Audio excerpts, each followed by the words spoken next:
Hello guys! Magandang umaga, magandang tanghali, magandang gabi.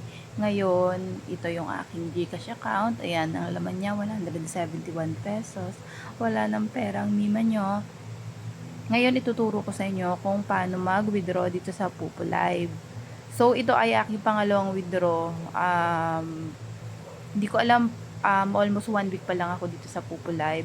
Ayan, punta lang tayo din sa points natin. 108 point yung ating points. Tapos, punta tayo dyan siya. Tingnan nyo yung GCash number nyo, nakabind naman dyan. Tapos, withdraw now. Andyan. Tapos, please complete the payment method. At, syempre, kailangan basahin mo kung tama ba talaga yung pangalan mo, yung number mo, bago mo isubmit. Yan, nakabind na yan. Tapos, punta ulit tayo sa withdraw now. Ayan, binabasa ko kasi para sigurado, diba? Kasi sayang din. Ayan yung mawi-withdraw natin. $10.80. So, click natin yung confirm. Tapos, ilagay natin yan. Bale, pagpagawain kayo dyan ng PIN code. Ngayon, hindi ko pa maisip kung ano PIN code. Naalala ko lang, ayun po yun. Tapos, lagay na natin. At, ayan.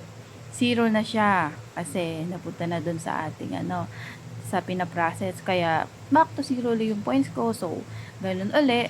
Back ulit, mag-iipon ulit tayo, magla-live ulit tayo, gagawa ulit tayo ng mga task, upos ng mga panel. So, susunod na video, ipapakita ko naman sa inyo kung ano ibig sabihin ng mga CS, mga RC, at kung paano tayo makakaipon ng mga points, click natin yung mga rewards. Actually, pag babae talaga maraming task. Pag lalaki, hindi ko alam kung may task or konti lang yung task. Ganun. So, sa mga sunod, ayan yung ating message. Dito sa dashboard na yan, ayan yung message natin. Ayan, yung una nating withdraw is $9.33 kasi saktong 100k points lang yata yung ano ko dyan. Ngayon may butal, kaya ngayon $9.94 naman yung ating ma-claim.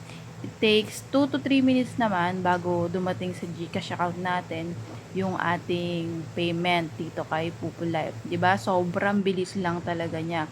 So, wait lang tayo dyan. And then, balik ulit tayo sa ating GCash. Ngayon, hindi natin makita. Okay, scroll. Ayan, okay. Tick natin yung ating GCash account. And then, lagay ko lang yung aking PIN. And, tada! O, diba? Yung 171 natin, naging 700 plus na. Dumating na talaga yung payment natin. Tingnan natin dyan sa transaction. Makikita nyo dyan. 558 yung binigay sa atin ni Pupo Live. So, diba? Sabi ko sa inyo, live ka lang. Gawa ka lang ng task. Sayang naman yung internet nyo sa bahay kung hindi nyo gagamitin. Bye guys! Love ya!